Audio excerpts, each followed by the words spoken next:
अब चलते हैं बृहस्पति चौथे भाव में आ जाए।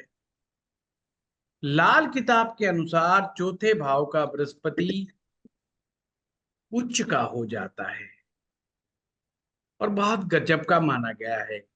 इसके बहुत सारे अच्छे फायदे गिनवाए गए हैं। चौथे भाव की बृहस्पति के शिक्षा के लिए बहुत उत्तम होता है।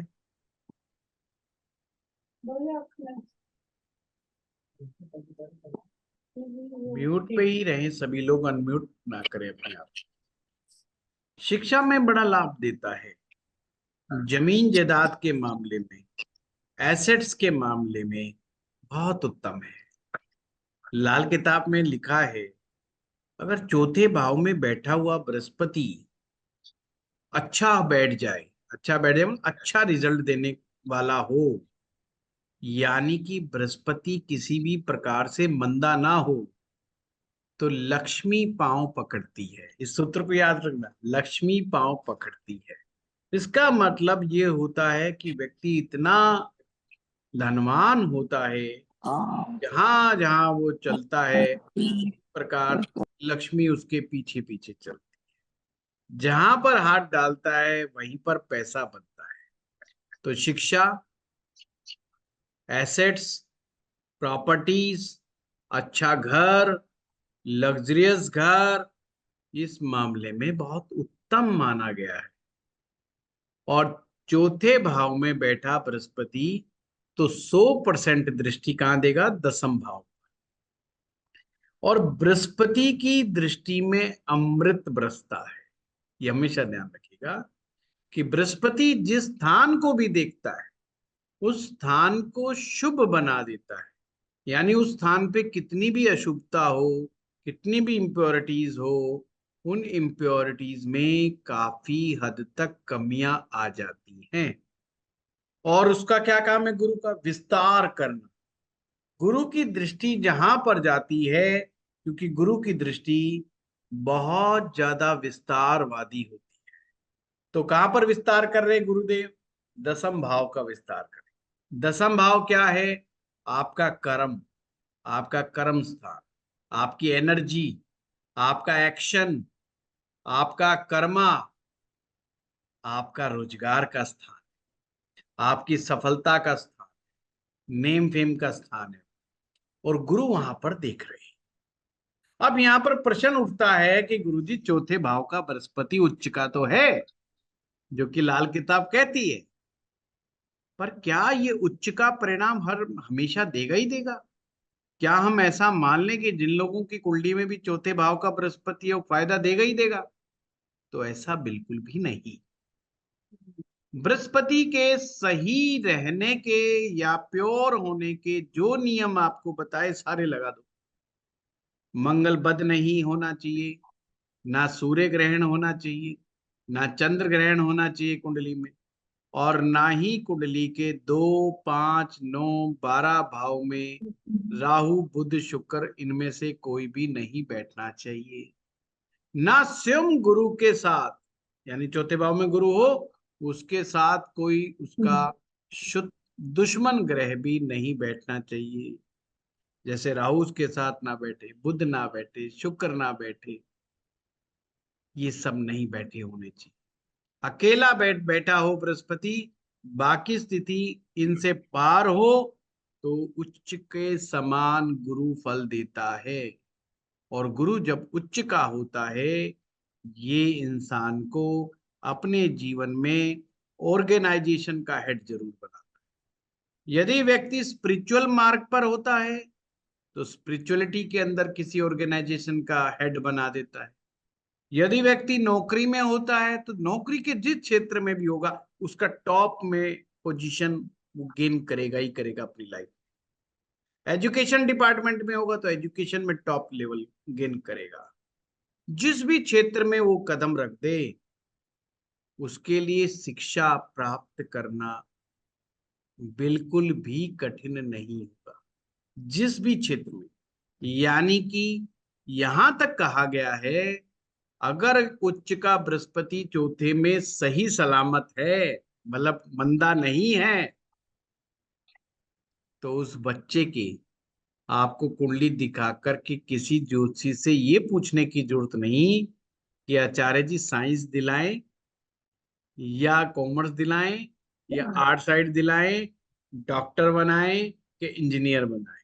बस उसे यही बोलना है कि बच्चे से पूछो वो क्या बनना चाहता है। डॉक्टर बनना चाहता है, मेडिकल दिला दो। इंजीनियर करना चाहता है, नॉन मेडिकल दिला दो। जो बनना चाहता है वो दिला दो, उस क्षेत्र में पार हो जाए। एजुकेशन उसके साथ लाइफ में कभी भी प्रॉब्लम नहीं रहेगी, सारी जिंदगी वो पढ़ता रहेगा। किताबों से उसका एक गहरा नाता हो, किताबों से उसको एक बहुत गहरा लगाव होता है।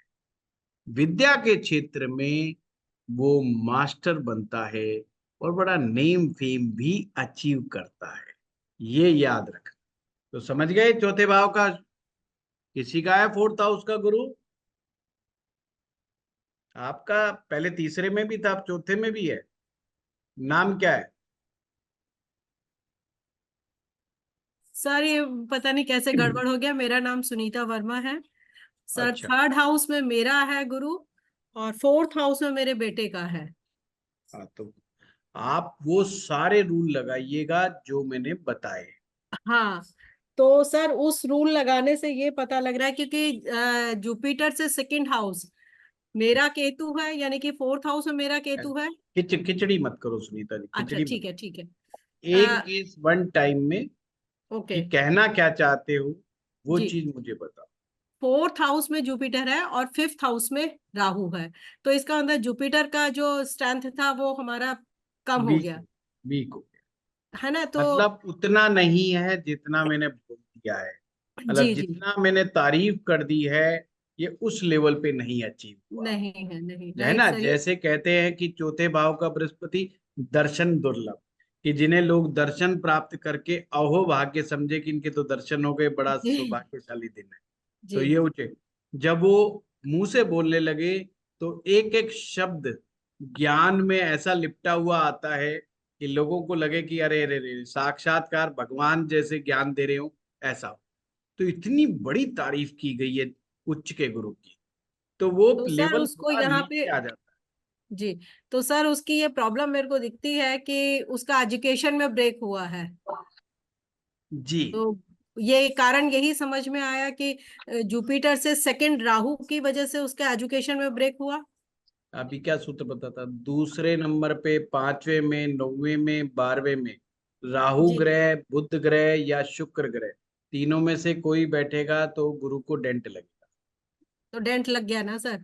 इसीलिए मैं आप लोगों को कहता हूं, आपके सामने प्रत्यक्ष उदाहरण जी जी कि कभी भी ऐसे मत रट्टा मारो कि गुरु चौथे में है तो क्या होगा, तीसरे में है कि क्या होगा, पांचवें में है तो क्या।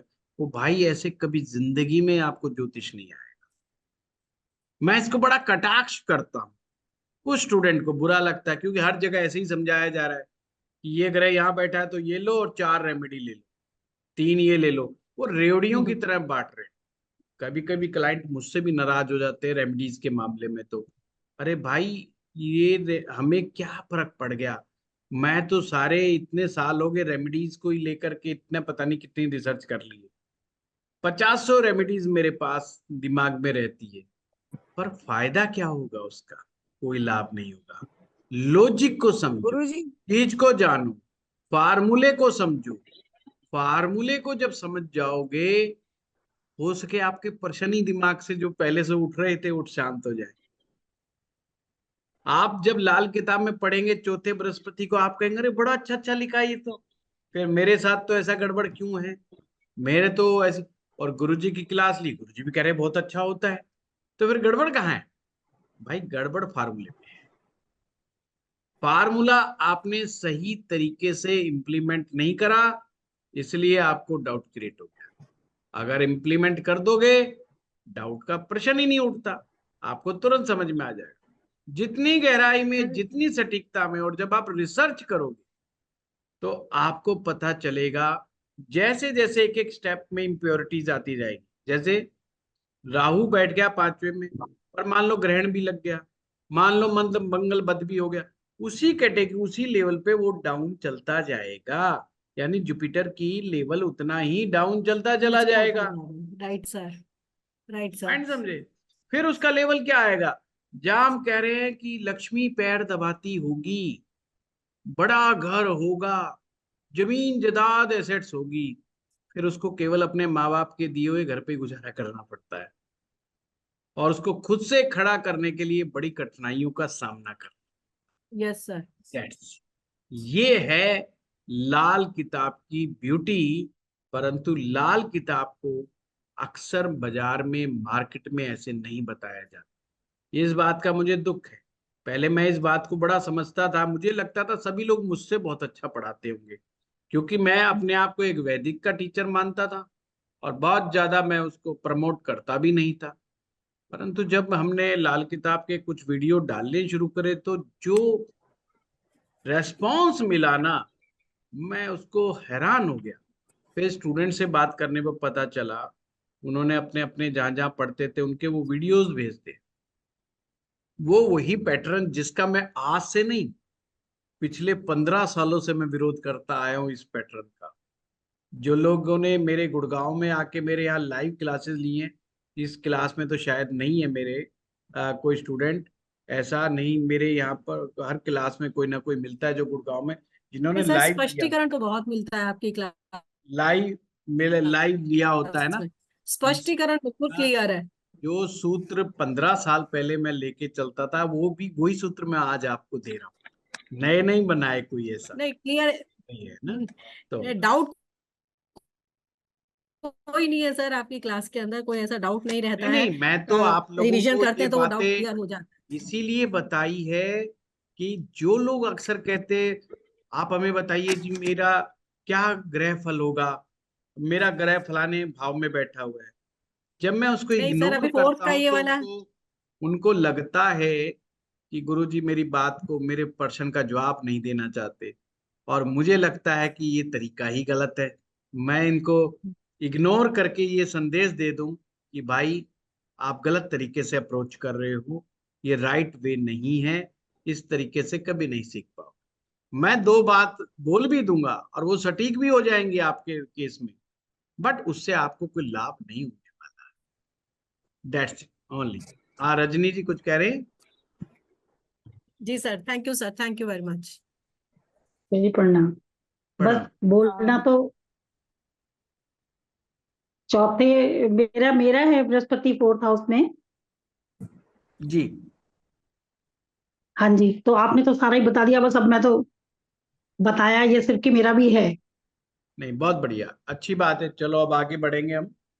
अगर बृहस्पति, हाँ जी, किसी को कोई डिफरेंट हाँ बात जी। करनी है इससे अलग हट करके, तो वो सिर्फ हैंड रेज करके बोले, अदरवाइज, क्योंकि फिर मुझे अगले भाव पे भी कराना है।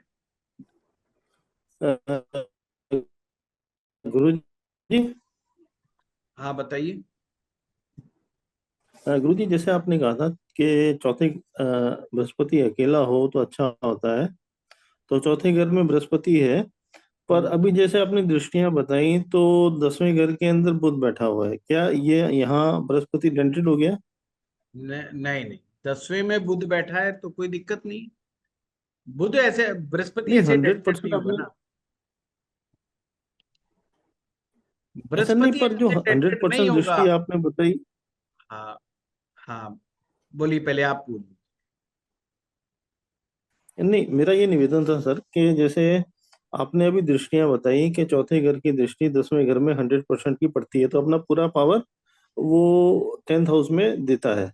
चौथे और भाव जैसे में अगर बैठे बृहस्पति हुए, चौथे घर में है और मनीष बुध, जी, मनीष जी, चौथे भाव में बैठा हुआ ग्रह की दृष्टि, खाली भाव की दृष्टि नहीं, ग्रह की दृष्टि 10वें में बैठे हुए ग्रह पर पड़ेगी। तो उससे क्या बृहस्पति डैमेज होगा, डेंट लगेगा? नहीं, क्यों होगा? बिल्कुल नहीं होगा। नहीं, पावर उसमें ट्रांसफर। सर, बृहस्पति और बुध तो आपस में आपने बोला जहां भी बैठेंगे डेंटेड हो जाएंगे, साथ बैठने के लिए मना किया जब ना। 100% ही वो 10वें घर में चला गया। जाता अच्छा नहीं है अच्छा, मनीष जी, गलत वैसे समझ डेंटेड गए। डेंटेड नहीं। दृष्टि, अब देखो समझो, मैं एक सिंपल एग्जाम, अच्छा मैं सभी को दिखाई दे रहा हूँ? हेलो, हाँ जी, हाँ जी। हाँ जी जी। सर, जी सर। इसका मतलब तो आप मुझे देख रहे हो, हाँ जी। मैं आपको भी देख पा रहा हूँ, जैसे आप मुझे देख रहे हैं मैं आपको भी देख पा रहा हूँ। बस यही दृष्टि है। पर क्या मैं आपके घरों में आ गया या आप मेरे घर में आ गए? दृष्टि का मतलब घर में एक दूसरे के आना थोड़ी होता है। दृष्टि का मतलब है मैं यहां पर बैठ करके आप लोगों को सलाह दे सकता हूं। अब जितने भी लोग हैं आप उनमें से जो मेरी बात को मानेंगे वो मेरी सलाह भी मान जाएंगे, जो मुझ में बिलीव करेंगे वो मेरे को फॉलो भी कर लेंगे। बहुत सारे लोग ऐसे भी होंगे जो कहेंगे नहीं नहीं यार हम तो अपना दिमाग लगाएंगे, तो शायद वो मेरी बात को ना भी माने। तो यही दृष्टि का नियम है। गुरु चौथे भाव में बैठ के जब 10वें में देखेगा तो इसका मतलब है वो सलाह दे रहा है 10वें भाव में बैठे हुए ग्रह को। वो कह रहा है भाई ऐसे नहीं ऐसे कर, उसको गाइड कर रहा है 10वें भाव के ग्रह को। अब 10वें भाव का ग्रह के ऊपर भी मर्जी है कि वो उसकी बात माने कि ना माने।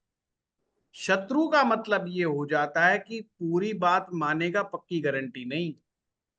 अब जैसे मंगल 10वें में बैठा होता तो पक्की गारंटी है कि गुरु की बात मानेगा ही माने मंगल। सूरज होता तो वो पक्की मानेगा ही मानेगा। पर बुध की गारंटी नहीं, क्योंकि बुध उसका शत्रु है। पर गुरु फिर भी, गुरु इतना पावरफुल होता है फिर भी बुध की बहुत सारी गलतियों को माफ करके उसकी इंप्योरिटीज को कम कर देगा। ये फायदा है गुरु की दृष्टि। वो साथ का नियम बताया था गुरु और, ठीक है, साथ नहीं बैठने की। धन- चलिए गुरु जी पंचम एक भाव चीज में। पूछनी थी मैंने। संध्या जी चौथे कोई बात भाव, ही नई बात है क्या, कोई बताओ। हाँ जी नया है। मैं ये पूछना था कि जैसे चौथे में गुरु बैठा है और दूसरे 5वें 9वें 11वें में भी कोई ऐसा ग्रह नहीं बैठा, लेकिन लगन में सूर्य शुक्र केतु है, तो सूर्य केतु और राहु के एक्सेस में आ गए। तो फिर संध्या जी वही बात कर दी आपने, नियम तो लगाए नहीं ना। ग्रहण लग गया कि नहीं लग गया? मैंने अभी तो ये मैं बताया था, पूछना चंद्र थी। ग्रहण, सूर्य ग्रहण, मंगल बद, नियम तो बताए तो हैं। केतु राहु में भी फिर ग्रह नहीं माना जाएगा ना? तो और क्या ये माने, पूछना था। ग्रहण ही है तो मैंने तो बता तो चुका। ठीक, थैंक यू। हाँ इसीलिए कह रहा था रिपीट मत कराओ, नहीं तो आप लोगों का ही कोर्स रह जाएगा। देख लो ये साल का फिर 1.5 साल लग जाएंगे, देख लो, फिर मुझे मत कहना। हाँ कई लोगों में फिर देखो, आप में से धैर्य भी बहुत लोगों में, धैर्य की बड़ी भारी कमी रहती है। फिर वो कहोगे जी हमें 1.5 साल हो गए, फिर मेरा कसूर बताओगे गुरु जी क्लास कैंसिल करते रहते। मैं कैंसिल नहीं करूंगा भाई, आप लोग देखो डिले मत करो। चलो अगला चलते हैं, क्योंकि कोई विशेष जब मैं सिर्फ एक फीडबैक लेने के लिए करता हूं जिससे मुझे ये पता चल जाए कि स्टूडेंट अंडरस्टैंड भी कर रहा है कि नहीं कर रहा है। अगर वो टूल्स यानी कि सूत्र ढंग से नहीं लगा रहा है तो मैं उसको लगाना एक बार और बता दूं, ताकि सभी एक के माध्यम से मैं सभी को बता दूं। माध्यम तो एक ही व्यक्ति है पर उसके माध्यम से सभी को मैं संदेश दे रहा हूं कि ये सूत्र ऐसे नहीं ऐसे लगेगा। ठीक है, गुड।